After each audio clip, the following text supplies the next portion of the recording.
Hey guys, hope you're all well. Right, finally, we are going to get on with the frame jig. I've sort of got some basic ideas in my head how I'm going to tackle it. Pretty much like everything else in here, we'll sort of make it up as we go along. So I've got this old frame here, which is quite chunky angle iron. So I'm going to chop this up to start with.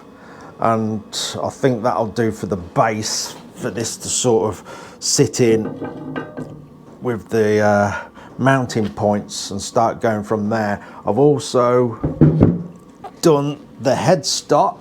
Give me a minute. On a big long piece of threaded bar. Obviously we're not going to need it that long, but I've turned these cups down, these tapered cups, top and bottom, that slot into the bearings of the headstock, so I can move this up and down on this threaded bar when we get it mounted into the jig we make. So if I do any more of these in the future, which I probably will do because I'm actually enjoying this and it's a bit different, isn't it? At least if I do get different forks of slightly different sizes, I can move the headstock in the jig to suit. That was the idea behind that. So that's all ready to go. Obviously I've got to get the angle right. I'm going to leave the angle standard. It works, and I know people have done 21-inch front wheels in these things, so I know it's all going to miss the engine and everything. It's been done. What else is yeah, it shouldn't take too long. I'm going to make it as simple and basic as possible, but we're going to have to get these two mounting points all done first, and then it'll have to go on to the bike, because we're also going to use the mounting point where the telly lever went as well, and then we'll put it back in the jig and drill the holes for that. It seems like the simplest way of going about it. If you can hear a noise in the background, my apologies. I've got a new heater. I'll show you actually. Let's have a look. Got a diesel heater. I thought I'd give one a go. I was heating the shed up with this, but the expense of them bottles is insane. It's like 80, 90 quid around this area anyway for them bottles, and that, if you had it running every day, you could empty that in 2 weeks easily. It's just ridiculous cost to try and heat the shed up. I know it's not helping that I've got no insulation in here. Yes, I really should put some up. As and when I get time to do it, I may do that. But for now, I've got this. This was as cheap as a new bottle of gas. So I thought I'm going to go for it. I've had this, what is Sunday, Monday, Tuesday, what is it? Is it Wednesday? Yeah, so this has been running for about 4 days. Not constantly, obviously. I did stay in here one night where I had it running all night. And it's really good on diesel. Really good. So 4 days, and I've only just filled the tank back up again. And the tank is basically just a little bit smaller than your average. Oh, blinding you all with the sun coming through the holes in the shed. Yes, I have a few holes, look. I'll do it one day. So yeah, the tank in that is just a tiny bit smaller than that. So you fill one of these up, you have a drop left. But yeah, to run 4 days on one can, that is pretty good. And how much is left? I can't really see. It's chewing through that one, but I've had it running on like full power because it's been pretty cold in here. But it seems good. It keeps the shed around 15 degrees thereabouts, which ain't bad considering I've got no insulation whatsoever. But if you've got a garage or shed that you're struggling to heat it up with one of these. They seem quite good. I think a lot of people are starting to do it. In fact, with the rises in all the bills for our houses, I think a lot of people are turning to these and putting them in their houses as well.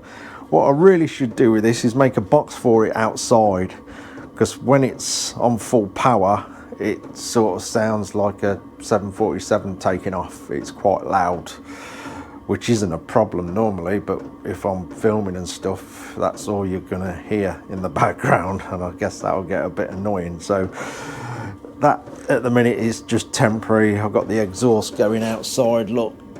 So what I think I might do is make a little box for it outside and then bring these pipes inside. This has got, I've just rested these in place. It's got the other two outlets at the bottom. I don't know if it's a bit dark, isn't it? Let's open the door a minute. There you go. It's got the other two outlets at the bottom. I think you can get them with like a big single outlet as well, but these seem to be selling fast. My friend was thinking of getting one, and everywhere is selling out or sold out. But yeah, this is pretty much the inside of that is exactly the same unit and setup as what you'd put in your camper van.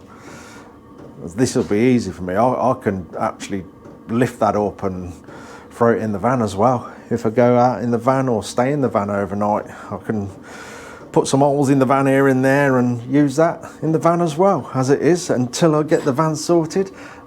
There's something else that I'm probably going to get loads of questions on. Yes, I mean to carry on with the van, but it's been so busy and hectic with tons of other things. Anyway, let's get back on with the bike. Oh, one more thing as well. I got the handguards came. They're pretty smart. Ace Abyss. And you got these little extra bits you can put on. Let me figure out how this goes. So yeah, you can put these on. That's not right. That's not right. How's that go? Okay, maybe that one, that's it. So yeah, you put them and it closes the vents off.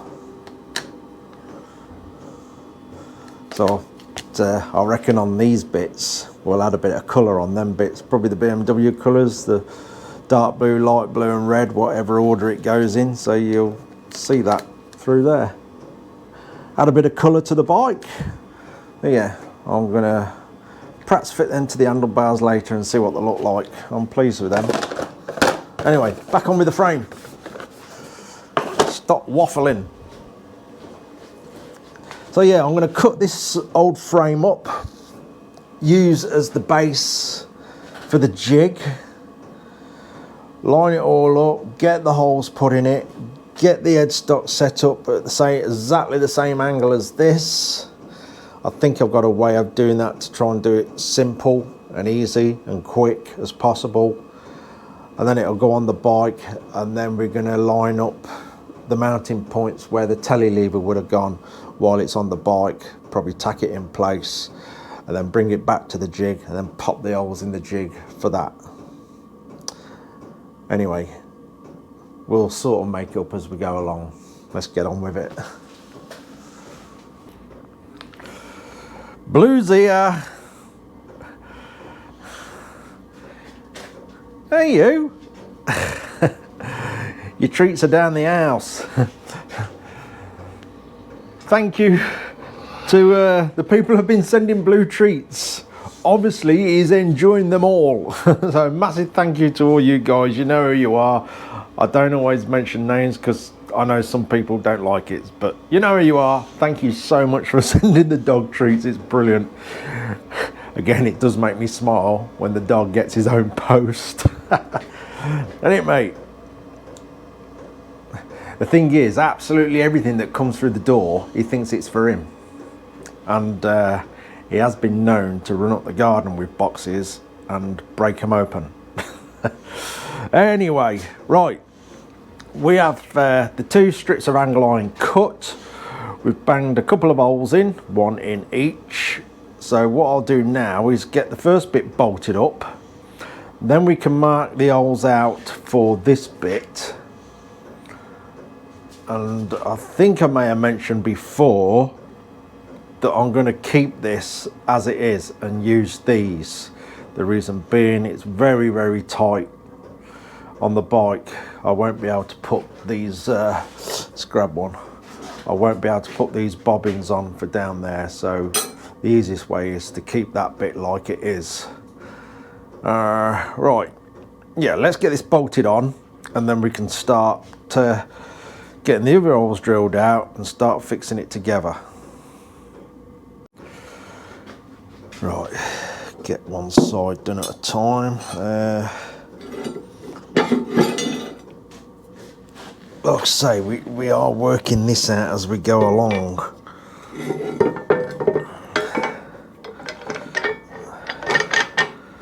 As soon as we've got all the fixing points, then obviously where I'm bolting this, that's where the bobbins will get bolted to start building the frame. Where's my other bolt? Ooh, don't knock it. I have tried this back on the bike actually, just to make sure it hasn't been knocked, because it's been kicking around in the shed for a while.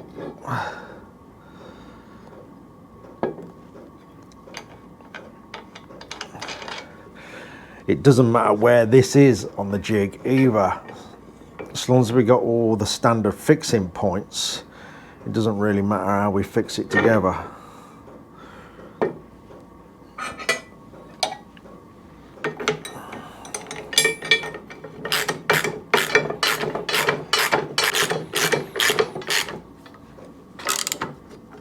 Nice and tight.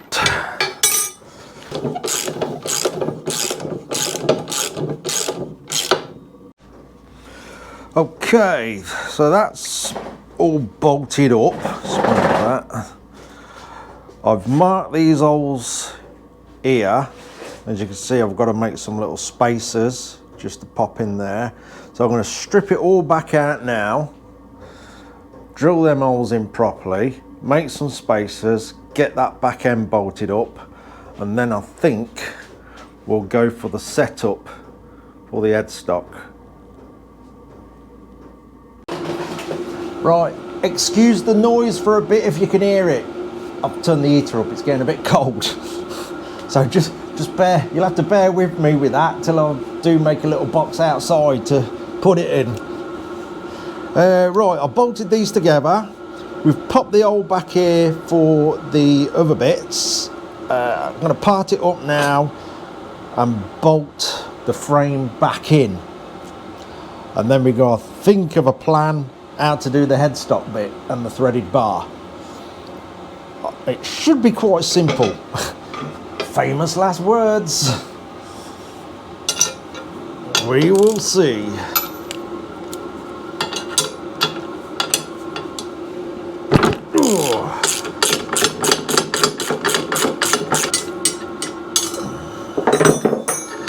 Right. Swap them over.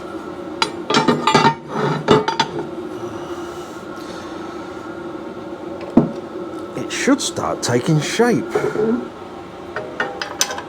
because I really want to take my time with the frame. Although you can't see it really, I still want it to look nice.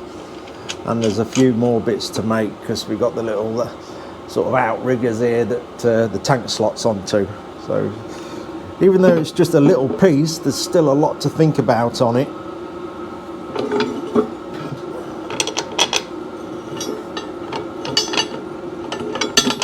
In you go.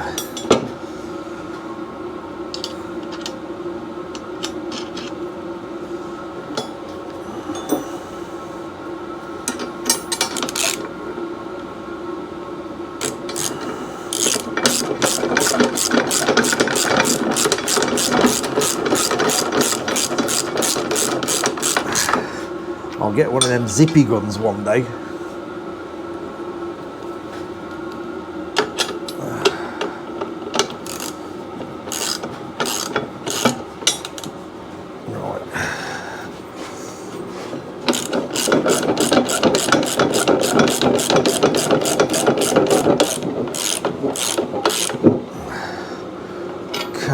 do that up too tight, so I want to be able to move that.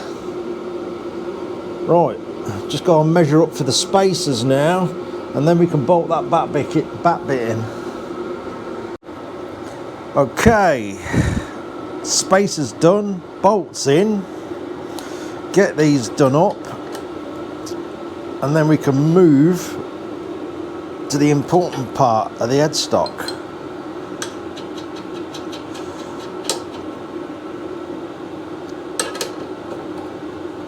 That now is totally secure. What we'll do as well,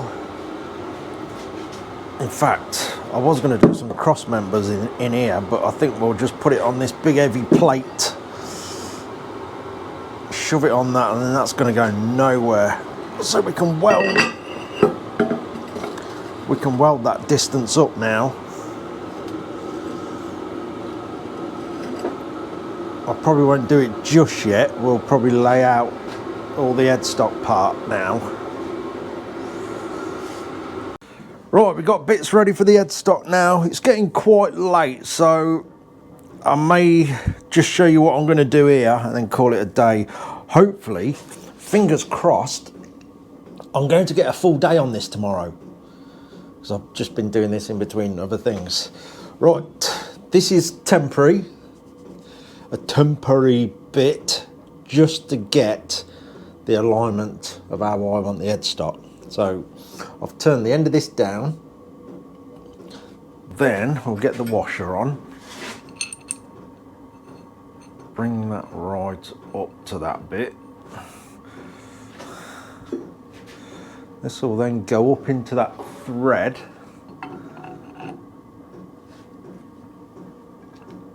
This little bit here, let's just pull that apart a minute, will then sit inside there.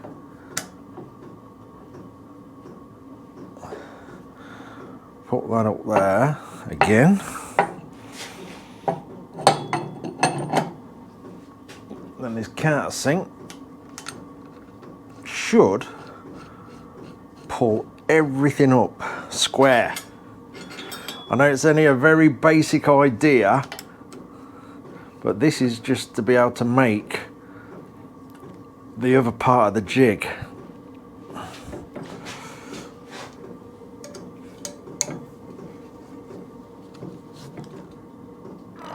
There we go. I shall do some measurements on everything to double check. Yeah, so what I'll do next is make a bit of a frame up here